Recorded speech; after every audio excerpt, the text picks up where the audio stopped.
Assalamualaikum warahmatullahi wabarakatuh. Perkenalkan, nama saya Maulana Hasan dengan NIM 18722700005, Program Pendidikan Ekonomi, mata kuliah Pemasaran dan Promosi, dosen pengampu yaitu Bapak Marianto. Di sini saya akan mempresentasikan tentang konsep dasar pemasaran. Pengertian konsep dasar pemasaran adalah suatu konsep yang digunakan dalam proses pemasaran untuk mengoptimalkan keuntungan. Cara memaksimal keuntungannya adalah dengan cara memenuhi kebutuhan konsumen, meningkatkan penjualan, serta mengalahkan kompetitor. Fokus utama dari konsep pemasaran adalah memahami kebutuhan konsumen untuk membangun hubungan yang saling menguntungkan antara konsumen dan pelaku bisnis. Pelaku bisnis memahami tiga hal. Yang pertama, kebutuhan, needs, yaitu sesuatu yang diperlukan untuk mempertahankan kehidupan, contohnya seperti makanan, tempat tinggal, dan keamanan. Yang kedua, keinginan, wants, yaitu sesuatu yang diinginkan dalam kehidupan manusia yang tidak berpengaruh dalam kebutuhan untuk mempertahankan hidup. Yang ketiga, permintaan, demands, yaitu di saat kebutuhan dan keinginan disertai dengan kemauan, maka akan muncul tuntutan. Konsep pemasaran terdiri ada 5. Yang pertama, konsep produksi, konsep produk, konsep penjualan, konsep pemasaran, serta konsep pemasaran sosial. Konsep produksi memiliki asumsi bahwa konsumen akan menyukai produk yang dimiliki dengan harga yang murah dan tersedia dalam jumlah yang banyak. Kelebihan konsep ini adalah harga yang murah sehingga mampu menarik banyak pelanggan, namun kekurangan adalah kualitas produk yang cenderung rendah karena mengedepankan sisi kuantitatif. Contohnya adalah ketika suatu perusahaan konveksi yang berfokus pada jumlah produk dan harga yang murah, kualitas produk mereka yang dihasilkan cenderung rendah tapi memiliki keuntungan yang besar karena konsumen tertarik dengan harga yang murah. Yang kedua, konsep produk. Konsep produk tersendiri merupakan konsep dengan asumsi bahwa konsumen akan menyukai produk yang berkualitas, berguna, dan memiliki fitur yang bermanfaat. Konsep ini merupakan fokus terhadap kualitas produk dan memenuhi kebutuhan konsumen. Pada konsep produk terdapat kelebihan, yaitu kualitas produk yang tinggi sehingga akan memberikan kepuasan terhadap sejumlah konsumen. Namun, kekurangan yang konsep produk ini adalah harga yang relatif mahal sehingga tidak mampu dijangkau oleh beberapa kalangan. Contohnya, perusahaan yang menggunakan konsep ini adalah perusahaan elektronik asal Amerika Serikat yang kini sudah mendunia. Produk mereka terkenal dengan kualitas yang baik dan memiliki banyak konsumen yang setia.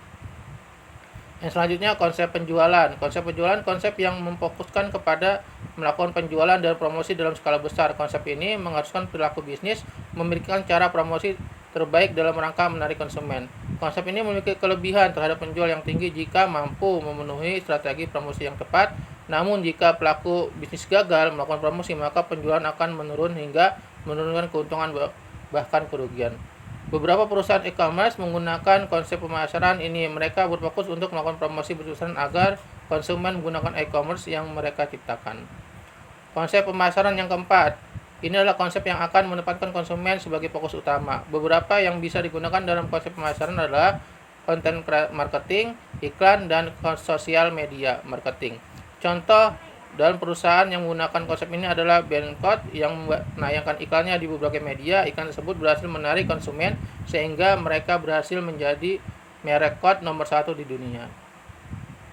Yang selanjutnya 5, konsep pemasaran sosial adalah konsep pemasaran yang bisa mendatangkan keuntungan sekaligus berkontribusi dalam meningkatkan kesejahteraan masyarakat. Selain itu, konsep ini mengedepankan keseimbangan alam. Kelebihan dari konsep ini adalah meningkatkan kesetiaan pelanggan karena mampu menghasilkan produk yang ramah lingkungan. Salah satu brand kot terkenal yang menggunakan konsep ini adalah salah satu brand kecantikan. Mereka hanya bersedia untuk menggunakan bahan dari bahan tumbuhan untuk setiap produknya dan menentang eksperimen pada hewan. Selanjutnya, konsep marketing atau pemasaran. Yang pertama, perbedaan antara konsep penjualan dan konsep pemasaran. Konsep pemasaran atau marketing yang utama adalah mendorong perusahaan agar lebih efektif dibandingkan pesaing dalam menciptakan produk berkualitas.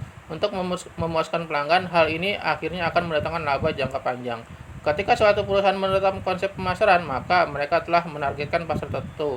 Mereka juga melakukan riset data pasar yang mengetahui bahwa kebutuhan pelanggannya. Kemudian, membagikan data ini ke seluruh departemen dan mengelola dalam perencanaan bisnis menyeluruh.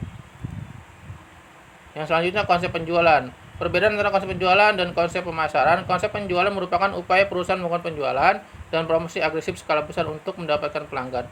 Perusahaan yang menerapkan konsep ini biasanya memiliki persediaan produk banyak dan harus segera dijual.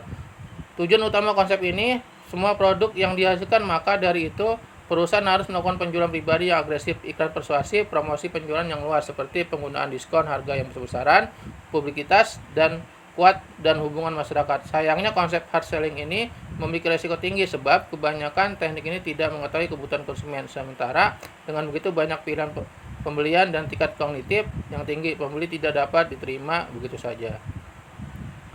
Yang selanjutnya kebutuhan menurut Abraham Maslow. Yang pertama ada 5. Yang pertama, kebutuhan fisiologis merupakan kebutuhan yang paling mendasar dari hierarki Maslow. Kebutuhan ini disebut juga sebagai kebutuhan primer seperti makan, minum, pakaian, dan tempat tinggal. Yang kedua, kebutuhan akan rasa aman merupakan kebutuhan yang menempati kedua hierarki Maslow. Kebutuhan rasa aman ini meliputi kebutuhan keamanan dan perlindungan dari bahaya fisik dan emosi. Yang ketiga, kebutuhan sosial merupakan kebutuhan yang menempati posisi ketiga hierarki Maslow. Kebutuhan sosial ini meliputi kebutuhan kasih sayang, rasa memiliki, bersosialisasi, penerimaan, dan persahabatan. Yang keempat, kebutuhan penghargaan merupakan kebutuhan yang menempati posisi keempat. Kebutuhan buku perilaku organisasi karya Smith Duha dijelaskan bahwa kebutuhan penghargaan meliputi faktor-faktor internal seperti harga diri, otonomi, dan prestasi, serta faktor-faktor eksternal seperti status, pengakuan, dan perhatian. Yang terakhir, kebutuhan aktualisasi diri merupakan kebutuhan yang menempati posisi tertinggi di hierarki Maslow. Kebutuhan ini mencakup kebutuhan untuk mengembangkan potensi yang ada pada diri sendiri. Kebutuhan ini meningkatkan kemampuan diri serta kebutuhan untuk menjadi orang yang lebih baik. Mungkin hanya itu yang bisa saya sampaikan. Kurang lebihnya mohon maaf. Assalamualaikum warahmatullahi wabarakatuh.